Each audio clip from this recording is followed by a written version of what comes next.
Καλησπέρα σας κυρίες και κύριοι. Καλώς ορίσατε στο Αύριο της Υγείας. Είναι Παρασκευή όπως πάντα, είμαστε μαζί ζωντανά, η ώρα είναι 9 ακριβώς και 3 διαφορετικά θέματα είναι αυτά με τα οποία θα καταπιαστούμε για την επόμενη μία ώρα. Καταρχήν, στο δεύτερο μέρος της εκπομπής έχουμε το Διεθνές Συνέδριο Τουρισμού Υγείας που πραγματοποιήθηκε στην Αθήνα το περασμένο τετραήμερο, 11 με 14 Μαρτίου. Και εδώ φυσικά έχουμε μία σημαντική και ιδιαίτερη στιγμή για το Αύριο της Υγείας, την συμμετοχή μας σε αυτό το συνέδριο και την ομιλία μου με θέμα η δύναμη των μίντια στον χώρο της τηλεόρασης, της προβολής γιατρών, ιατρικών κέντρων και όλα τα σχετικά. Ακόμη θα δούμε πόσο σημαντικός είναι ο καρδιολογικός έλεγχος εμβρίων, τι είναι εμβρυϊκή καρδιολογία. Πριν όμως από όλα αυτά, έχω τον πρώτο μου καλεσμένο εδώ για απόψε, τον ορθοπαιδικό κύριο Εμμανουήλ Σάρα, με τον οποίο θα δούμε για μια θεραπεία της ορθοπαιδικής, τη μέθοδο PRP. Οπότε, καλησπέρα. Καλησπέρα σας. Ευχαριστώ που είστε μαζί μας. Η χαρά είναι δικιά μου για να ενημερώσουμε και τους τηλεθεατές για αυτές τις καινούργιες μεθόδους που φέρνουν επανάσταση στην ορθοπαιδική. Θα μιλήσουμε για τις θεραπείες με τα αιμοπετάλια PRP. Ωραία. Ή αυξητικούς παράγοντες, όπως τους ξέρει ο κόσμος. Ο πολύς. Ωραία. Οπότε, PRP είναι αυξητικοί παράγοντες. Αυτό είναι το PRP που λέμε, έτσι, εν συντομία που το έχουμε και σαν τίτλο. Ο οργανισμός, για να ξεκινήσουμε από εκεί, ο οργανισμός έχει τους δικούς του μηχανισμούς επούλωσης. Οι μηχανισμοί επούλωσης στα τραύματα και στους τραυματισμένους ιστούς περνάνε μέσα από τα αιμοπετάλια. Οπότε η σκέψη ήταν να βρούμε έναν τρόπο να ενισχύσουμε, να επιταχύνουμε και να δυναμώσουμε αυτούς τους ρυθμούς επούλωσης. Άρα δημιουργήσαμε το PRP. Τι είναι το PRP λοιπόν?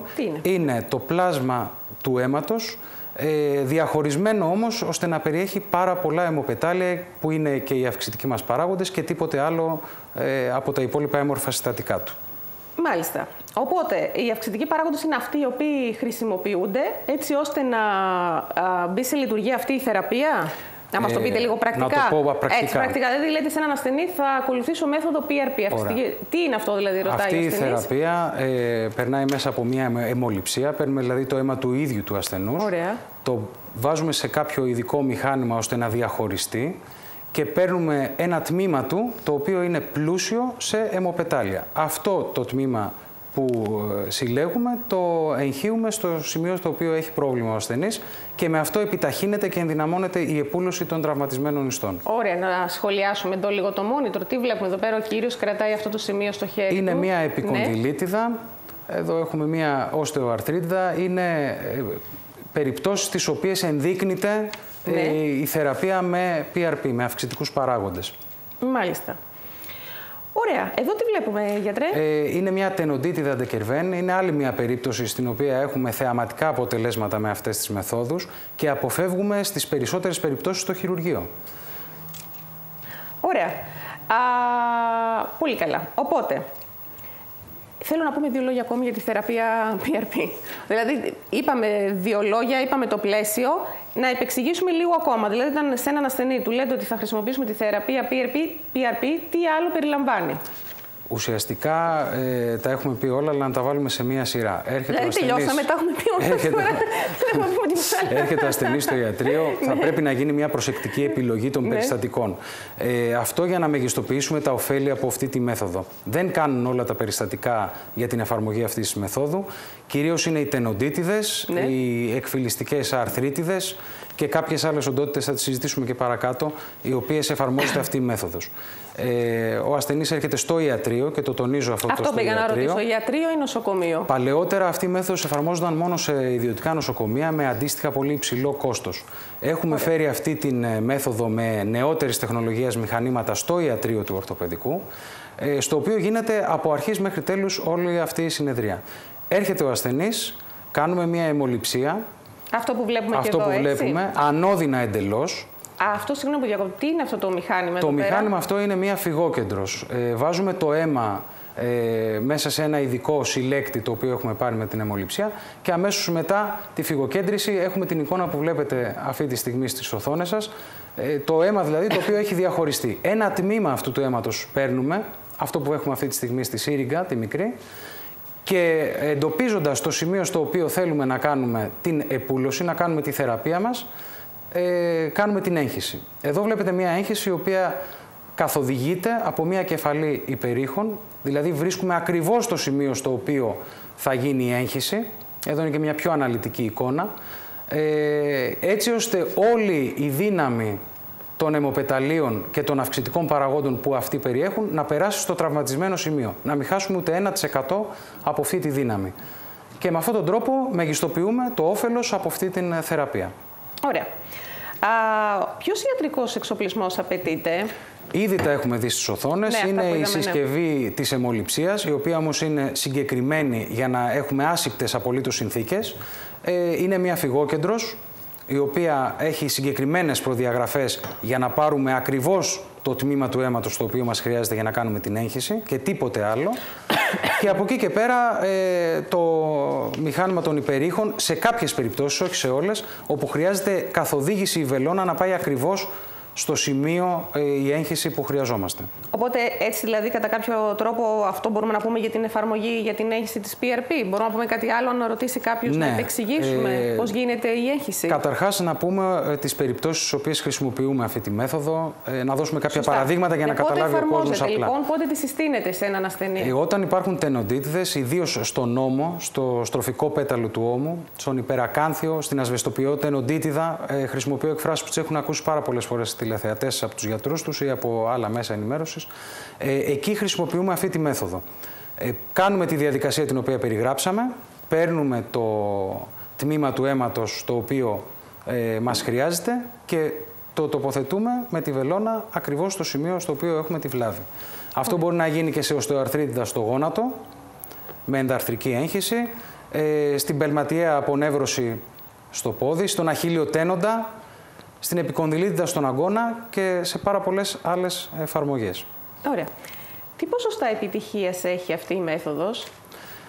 Τα ποσοστά επιτυχίας είναι θεαματικά, θα έλεγα, όταν όμως στηριθούν οι κανόνες στην επιλογή των ασθενών. Δηλαδή, δεν είναι μία μαγική μέθοδος που ενδείκνυται για όλους.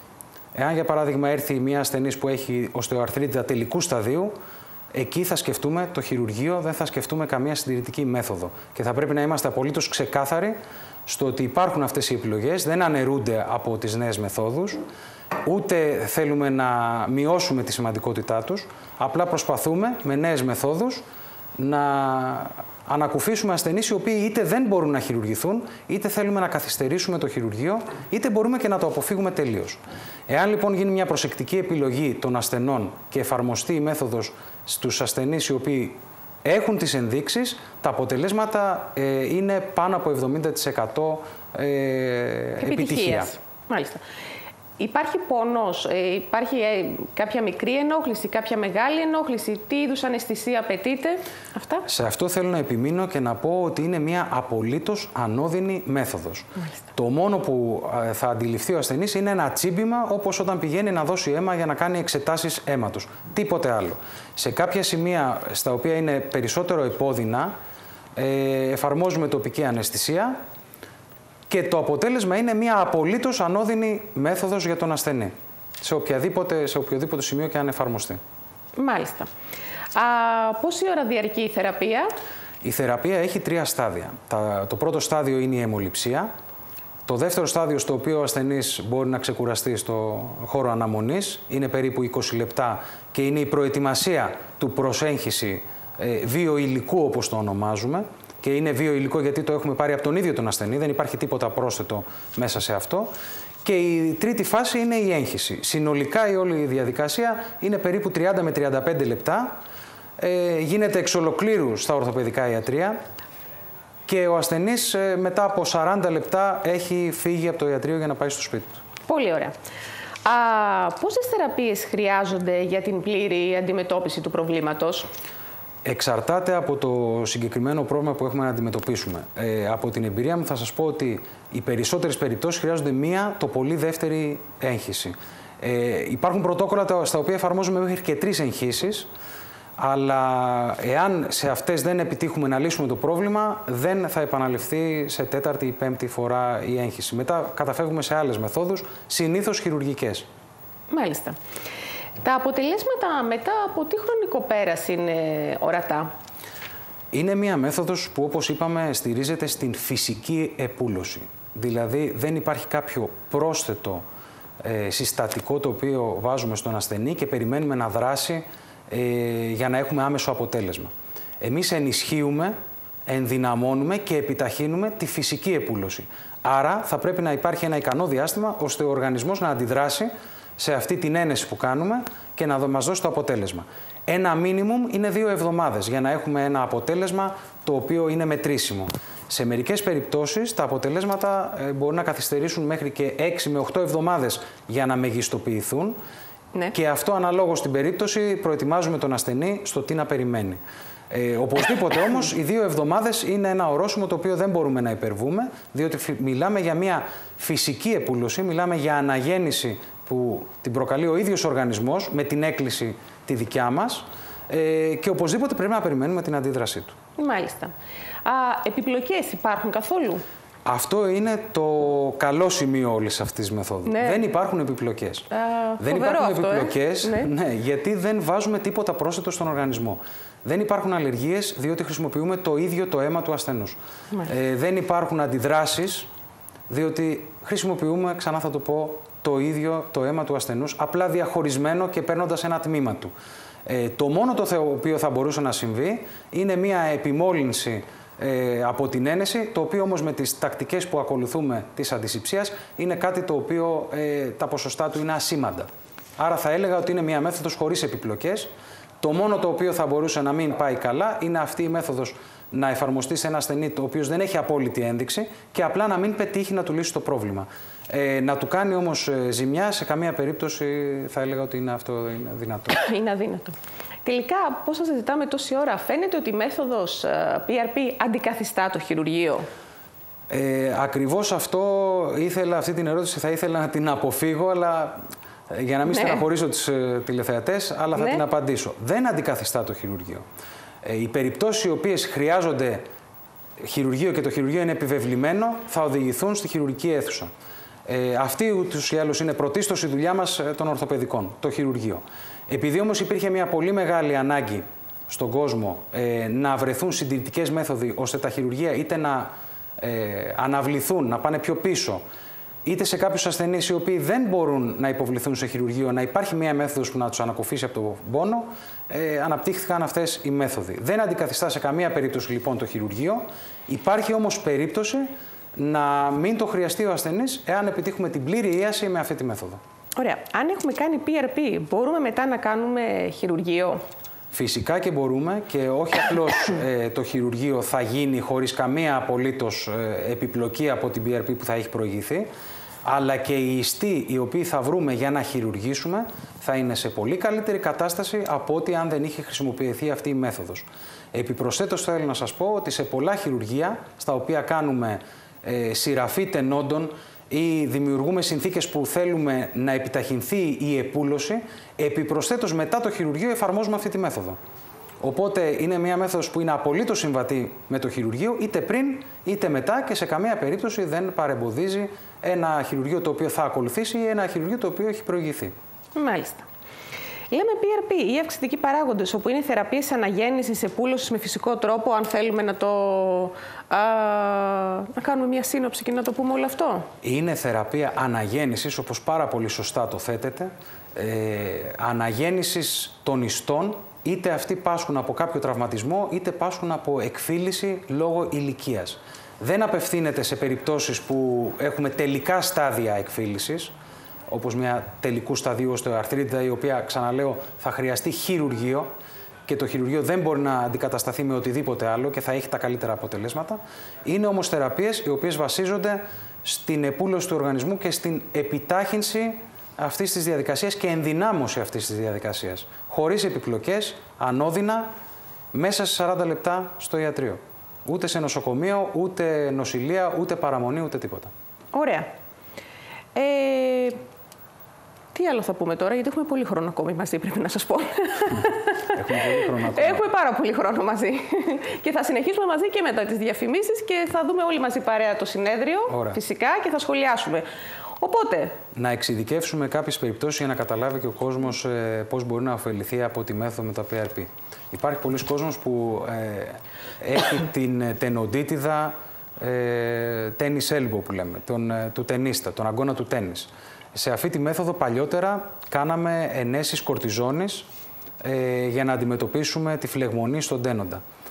Οι ενέσεις κορτιζόνης έχουν θετικά αποτελέσματα, αλλά είναι μια μέθοδος η οποία είναι ξεπερασμένη πλέον, διότι δεν βασίζεται σε βιοηλικά, δεν βασίζεται σε υλικά τα οποία παράγονται από τον οργανισμό και έχει κάποιες συγκεκριμένες επιπλοκές. Αυτοί οι άνθρωποι θα ωφεληθούν από μια έγχυση με PRP πολύ περισσότερο από ότι με μια έγχυση κορτιζόνης, η οποία δεν θα έχει και μόνιμο αποτέλεσμα. Αντίστοιχες περιπτώσεις έχουμε σε ανθρώπους που έχουν μερική ρήξη του αχιλλείου τένοντα. Πολύ δύσκολα περιστατικά, ασθενείς οι οποίοι έρχονται στο ιατρείο με πόνο, φοβούνται να κάνουν ένα χειρουργείο, δεν έχει και απόλυτη ένδειξη ένα χειρουργείο, και σε αυτούς τους ασθενείς εφαρμόζουμε αυτή τη μέθοδο με πολύ μεγάλη επιτυχία και πολύ καλά αποτελέσματα. Ασθενείς, ναι. Να σας πω και ένα τελευταίο, με οστεοαρθρίτιδα γόνατος. Μέχρι πρότινος είχαμε πολύ περιορισμένες επιλογές, επιλογές όπως έγχυση αλουρονικού στο γόνατο. Κάποιοι ορθοπαιδικοί είχαν συστήσει παλιότερα και εγχύσεις κορτιζόνης. Αυτά πλέον τείνουν να εγκαταλειφθούν, χωρίς να έχουν εγκαταλειφθεί εντελώς. Γίνονται εγχύσεις PRP αυτή τη στιγμή, με ικανοποιητικά, θα έλεγα, αποτελέσματα, και το ικανοποιητικά θα το εξηγούσα ως το ότι είναι πολύ νέα μέθοδος και δεν έχουν δείξει ακόμα μακροχρόνιες μελέτες τα αποτελέσματά της, για να είμαστε σίγουροι ότι μπορεί σε μεγάλο χρονικό διάστημα να έχει καλά αποτελέσματα. Είναι όμως ενθαρρυντικά τα αποτελέσματα και μπορώ να πω ότι πάνε καλά αυτά τα περιστατικά. Ωραία. Όταν στους ασθενείς σας μιλάτε για αυτή τη μέθοδο και τους λέτε ότι αυτό συστήνω, την γνωρίζουν, έχουν μια προκατάληψη, είναι κάτι που δεν το έχουν ακούσει τόσο πολύ? Οι ασθενείς αρχίζουν και ζητάνε αυτή τη μέθοδο. Αυτό είναι μια γνώση των τελευταίων 6 μηνών, θα έλεγα. Παλαιότερα οι περισσότεροι δεν είχαν ακούσει. Σε όποιον έκανε συζήτηση ορθοπαιδικός για αυτή τη μέθοδο, το αντιμετώπιζε με μια, ας το πω έτσι, με ένα σκεπτικισμό. Τι είναι αυτό, τώρα γιατρέ θα μου πάρεις το αίμα και τι θα το κάνεις, θα μου κάνεις... Φοβόντουσαν δηλαδή, το βλέπαν. Το φοβόντουσαν, ναι. Κατά κάποιο τρόπο ήταν σκεπτικοί. Αρχίζουν τώρα το τελευταίο εξάμηνο και γίνεται ευρέως γνωστή αυτή η μέθοδος και τα καλά της αποτελέσματα, και οι ασθενείς την ζητάνε πλέον. Θα έλεγα ότι αντιμετωπίζουμε ακριβώς το ανάποδο πρόβλημα τώρα. Έρχονται ασθενείς οι οποίοι δεν έχουν ένδειξη για αυτή τη μέθοδο. Σοβαρά, και ζητάνε να θεραπευτούν με αυτή. Εκεί είναι η δικιά μας δουλειά, να ξεκαθαρίσουμε τους ασθενείς οι οποίοι θα ωφεληθούν από αυτή τη μέθοδο και να μην την εφαρμόσουμε εκεί που δεν πρέπει ή εκεί που δεν θα έχει κανένα αποτέλεσμα. Είναι μια παγίδα το γεγονός ότι δεν έχει επιπλοκές. Βέβαια. Την κάνει δελεαστική. Την κάνει δελεαστική και στον γιατρό και στον ασθενή. Αυτή την παγίδα πρέπει να την αποφύγει ο γιατρός κυρίως και να μην εφαρμόσει αυτή τη μέθοδο εκεί που δεν υπάρχουν ενδείξεις. Είναι μια μέθοδος που την προτιμούν οι συνάδελφοί σας, όταν βέβαια κρίνουν απαραίτητο ότι μπορεί να εμφανιστεί και πρέπει στην κάθε περίπτωση, ή είναι κάτι καινούριο? Δεν είναι, το είπαμε. Δεν είναι κάτι πολύ καινούριο, υπάρχει τα τελευταία χρόνια και συμβαίνει. Τουλάχιστον μία πενταετία με δεκαετία που έχει αρχίσει να εφαρμόζεται στην αθλητιατρική, δηλαδή στην ορθοπαιδική, στην αθλητιατρική και στην ορθοπαιδική. Παλαιότερα εφαρμοζόταν σε άλλες ειδικότητες, αλλά μία δεκαετία θα έλεγα ότι έχει εστιάσει στη δικιά μου ειδικότητα τουλάχιστον. Πολύ ωραία. Με αφορμή το γεγονός ότι μιλάμε για τους αυξητικούς παράγοντες, σίγουρα όλο αυτό ότι παίρνουμε αίμα από τον ασθενή και μας βοηθάει στην θεραπεία, στην εφαρμογή της, χρησιμοποιείται και σε άλλες παθήσεις και το ξέρουμε πολύ καλά όλοι. Ναι. Θεωρείτε ότι εκεί είναι το μέλλον, για να μιλήσουμε πιο γενικά? Το μέλλον θα έλεγα ότι είναι εκεί, όχι μόνο στους παράγοντες τους αιμοπεταλιακούς, δηλαδή το πλάσμα, το πλούσιο σε αιμοπετάλια, είναι και στα βλαστοκύτταρα. Να μιλήσουμε λίγο για τα βλαστοκύτταρα. Τα βλαστοκύτταρα είναι επίσης μια μέθοδος που χρησιμοποιείται τα τελευταία χρόνια. Την χρησιμοποιούσαμε πάρα πολύ παλαιότερα στην επιτάχυνση της επούλωσης των καταγμάτων. Σε δύσκολα κατάγματα που περιμέναμε ότι δεν θα επέλθει η πόρωση, παίρναμε βλαστοκύτταρα, κάναμε λήψη από τον ασθενή και την χρησιμοποιούσαμε. Αυτή η παρατήρηση ότι επιταχύνει η εναπόθεση βλαστοκυτάρων στις καταγματικές αιστείες, στην επούλωση των τραυμάτων, οδήγησε στο να χρησιμοποιούνται και τα βλαστοκύτταρα σε πολλές άλλες περιπτώσεις. Η διαφορά με το PRP και τα βλαστοκύτταρα είναι ότι η λήψη των βλαστοκυτάρων είναι σίγουρα πολύ περισσότερο επώδυνη και έχει ακόμα λιγότερες ενδείξεις, έχει πολύ πιο περιορισμένες ενδείξεις. Όμως το μέλλον είναι κάπου εκεί, κάπου ανάμεσα στα αιμοπετάλια, τα βλαστοκύτταρα και άλλους παράγοντες του οργανισμού, τους οποίους μπορούμε να εκμεταλλευτούμε και να επιταχύνουμε. Από την άποψη ότι οι νεότερες θεωρίες λένε ότι πρέπει τον οργανισμό να υποστηρίζουμε και τις δικές του διεργασίες παρά να επεμβαίνουμε εξωτερικά εμείς. Μάλιστα. Ο ασθενής αισθάνεται καλύτερα ψυχολογικά όταν του λέτε ότι θα εφαρμόσετε μία μέθοδο η οποία είναι ανέμακτη, η οποία δεν έχει επιπλοκές, η οποία δεν έχει πόνο. Αισθάνεται πολύ καλύτερα και επισπεύδει και το χειρουργείο. Το χειρουργείο επισπεύδει την όλη διαδικασία να πραγματοποιηθεί. Οι ασθενείς καταρχάς είναι χαρούμενοι όταν τους λες ότι δεν θα κάνουν χειρουργείο. Βέβαια. Φεύγει από το κεφάλι τον τους νηστέρι, ο αναισθησιολόγος. Ναι, συγγνώμη, δεν μου απαντήσετε, δεν χρειάζεται καθόλου αναισθησία η συγκεκριμένη μέθοδος? Η συγκεκριμένη μέθοδος δεν χρειάζεται αναισθησία στις περισσότερες περιπτώσεις. Σε κάποιες δύσκολες περιπτώσεις, και οι δύσκολες περιπτώσεις αφορούν το πού έχουμε να κάνουμε την έγχυση περισσότερο και όχι το πόσο μεγάλη είναι η βλάβη, εφαρμόζουμε τοπική αναισθησία. Είναι μια ένεση, δηλαδή, για να σας την παρομοιώσω, όπως κάνει ο οδοντίατρος στο δόντι. Για να κάνει μια εξαγωγή. Δηλαδή. Είναι κάτι ανώδυνο, ο ασθενής αισθάνεται μόνο ένα τσίμπημα και τίποτε άλλο, τελειώνει η θεραπεία και φεύγει ευχαριστημένος και χαρούμενος για το σπίτι του. Για να απαντήσω και σε αυτό που με ρωτήσατε πριν, οι ασθενείς καταρχάς θεωρούν σημαντικό το ότι έχουν πιθανότητες καλές να αποφύγουν ένα χειρουργείο. Άρα σε αυτή τη μέθοδο δεν έχουν ιδιαίτερες αντιρρήσεις στο να εφαρμοστεί. Και γι' αυτό το λόγο και νομίζω ότι είναι πολύ δεκτική. Ωραία. Όσον αφορά το οικονομικό σκέλος, που όπως καταλαβαίνετε θα θέλει κάποιος να το πληροφορεί. Είναι πολύ σημαντικό. Ναι, τώρα διανύουμε και μία περίοδο κρίσης. Έτσι, χαλεπίκαιρη. Οπότε λοιπόν, είναι προσιτό το κόστος? Το κόστος το πρώτο διάστημα που εφαρμόζονταν αυτή η μέθοδος και εφαρμόζονταν αυστηρά στα νοσοκομεία ήταν αρκετά μεγάλο.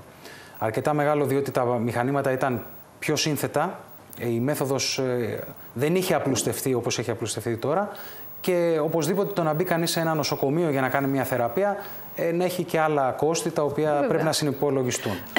Τώρα που έχουμε μεταφέρει αυτή τη μέθοδο στο ιατρείο, έχει πέσει το κόστος σε ένα πολύ μικρότερο και ανεκτό, θα έλεγα, επίπεδο και επιπροσθέτως για τους τηλεθεατές που μας ακούνε μπορούμε να πούμε ότι θα κάνουμε και ένα 30% έκπτωση σε όσους έχουν την ένδειξη για αυτό το χειρουργείο, για αυτή τη θεραπεία. Το κόστος όμως είναι σε απόλυτα προσιτό επίπεδο, προσιτό για τον καθένα.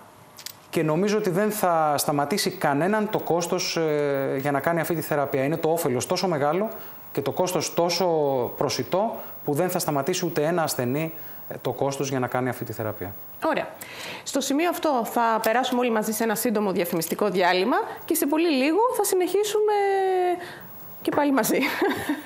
Λοιπόν, σε πολύ λίγο είμαστε ξανά μαζί και έρχεται το Διεθνές Συνέδριο Τουρισμού Υγείας και φυσικά η συνέχεια της ζήτησής μας με τον καλεσμένο μας ορθοπαιδικό. Οπότε, μείνετε μαζί μας!